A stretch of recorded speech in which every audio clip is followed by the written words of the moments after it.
এবার এই যে নীল বর্ণের দ্রবণটা রয়েছে, এই দ্রবণটায় আমরা একটা বিশেষ তরল যোগ করব। এই যে একটু হালকা সবুজাভ হলুদ বর্ণের জিনিস রয়েছে, সেটা যোগ করব। এবং এটা যোগ করবার পর যেটা দেখতে পাবে যে এটা কি বর্ণে পরিণত হয়ে যায়। তো দেখো আমরা যোগ করছি।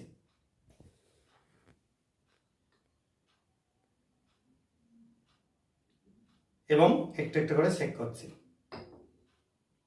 আবার যোগ করব, আবার একটু করে চেক করব। দেখতে পাচ্ছ আস্তে আস্তে কালারটা কি চলে আসছে।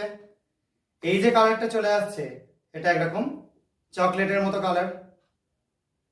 নিশ্চয়ই সবাই দেখতে পাচ্ছ এই কালারটা। তাহলে তৈরি হয়ে গেল চকলেট। অবশ্যই এই চকলেট খাওয়া যাবে না। এই চকলেট আমরা শুধুমাত্র এক্সপেরিমেন্টের জন্য ইউজ করলাম বা করে দেখলাম। এবার চলে আসছে যে ব্যাপারটা কি হলো।